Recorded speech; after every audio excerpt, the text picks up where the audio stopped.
But first of all, let's talk about the fallout from the Conor Benn drugs case. Basically, he's admitted this week that there were 2 tests. In an interview, we're going to speak to Matt Lawton, the chief sports correspondent of The Times, in the next section, who interviewed Conor Benn this week for a story. The British welterweight has addressed the doping allegations against him and said he would not box again until he has proven his innocence. Benn, 26, of course, a welterweight who was going up to 157 pounds in a massive fight with Chris Eubank Jr., born rivals, they called it.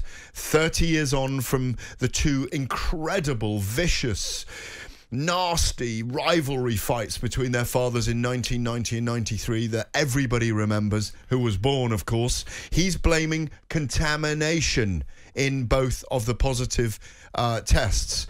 He was informed of the first fail. He thought it was faulty. He was informed of the second one, as was everyone else under the VADA testing. Chris Eubank Jr. was informed. The promoters were informed. The Boxing Board of Control was informed. And yet, Spencer, we went through fight week and it was cancelled 48 hours before the event. Boxing had a pall cast over it. We're still discussing it. It's a horrible situation. There's a lack of transparency. There are so many questions to answer. We're going to try and answer some of them for you tonight.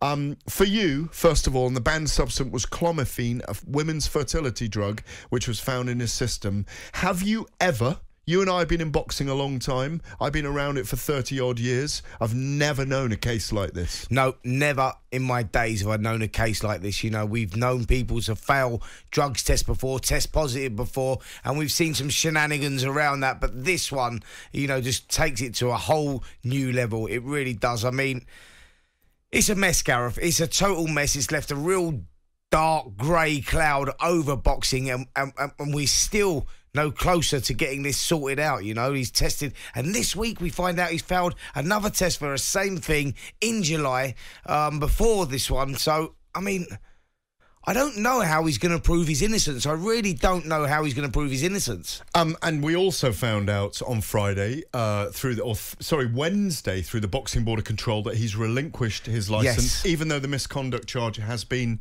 upheld. Here's a load of questions that we need answering. We're going to try and answer some of them for you tonight. Why did the Boxing Board of Control wait so long to make its decision to cancel a fight? Why can't a promoter such as Eddie Hearn cancel an event without the boxers say so? This week, Hearn claimed he was powerless to do so contractually while Eubank was still prepared to fight.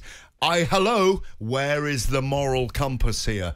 This is an inherently dangerous sport, regardless of whether someone is innocent, whether it's contaminated, whether they've been cheating. The fight should have been pulled. Why did they even think they could go on with the event after the failed test? Even now, this week, why did Benn surrender his licence, claiming that he was actually not licensed with the board and that it had elapsed?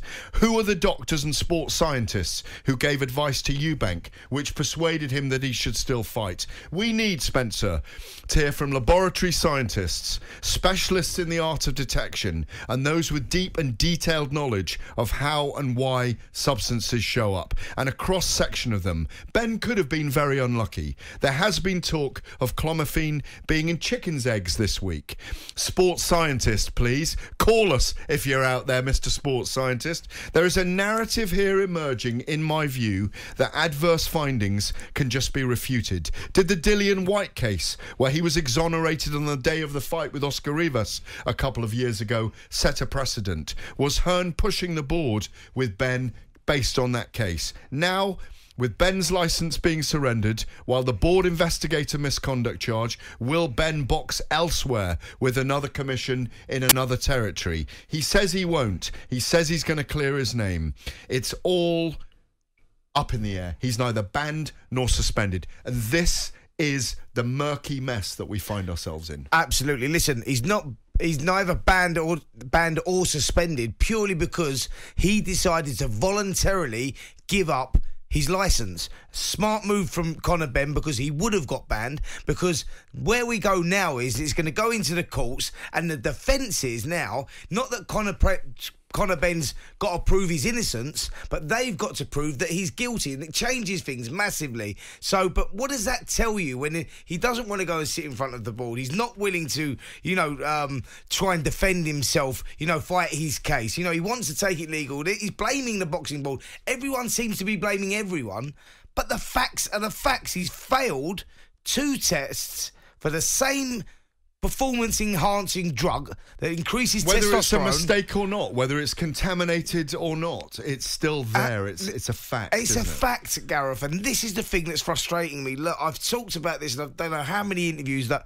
I'm a guy that... We talked about this when this fight was coming up. The fight was made at 157. We knew that was always going to be dangerous for Chris Eubank Jr. When we saw recent pictures of him at 159, he looked absolutely terrible. You recognised then that actually this would not have been a good place for him to be. And on the flip side, with what was going on with Conor Benn and, with this fertility drug in his system, potentially this could have been absolutely disastrous. And, I'm a guy that nearly lost my life in the ring through dehydration, through making weight, so I know the dangers of it, so I was really sort of concerned about this fight, and I was keeping my eye on it anyway. Maybe it should never have been made. Absolutely. Small welterweight against a big middleweight. No, it was a fantasy fight that we all sort of latched onto, and we all sort of wanted to relive the feud between their dads, and we was getting the sons getting in there, and it was one of those that captured the imagination. Yeah, and they were both going to get very wealthy from it, and I think that's one of the reasons why. You said it to me. I did an interview with you for the Sunday Telegraph with you, and you've had these catastrophic things happen in your life that you recovered from, that they were potentially putting wealth before health, and you can never do that in our sport. No, absolutely not. And that is the long and short of it. They were putting wealth before health in this situation, and thankfully the fight did not go ahead, but now we're trying to clear up the mess that's going on after it. And where's the B sample? Where is the B sample? How long does it take to get the B sample back? Would that sort of answer all the questions that we need answering? He's failed 2 tests. And listen, I like Conor. This is not a personal thing, so don't think it is. I do like Conor, and I've got a lot of time for him. I'm talking about the health of the sport right here. Well, I am as well. And, when you think that certainly what we knew publicly, that there was a test on September the 1st, that the second one he tested positive for, that was revealed to all teams, all parties on September the 23rd, and it took till Thursday, October the 5th. With no questions answered by Eddie Hearn and Calisale, and in front of a huge media gathering. For me, it left a vacuum which the moral integrity of the sport as a business and its duty of care for fighters was ravaged. For me, the fact they were just letting the process play out, to quote Eddie Hearn, allowed the morality and efficacy of the sport to be pilloried, in my view. You're listening to Fight Night on talkSPORT. Up next, we speak to Matt Lawton, the Times chief sports correspondent, who interviewed Conor Benn for a piece in the Times yesterday.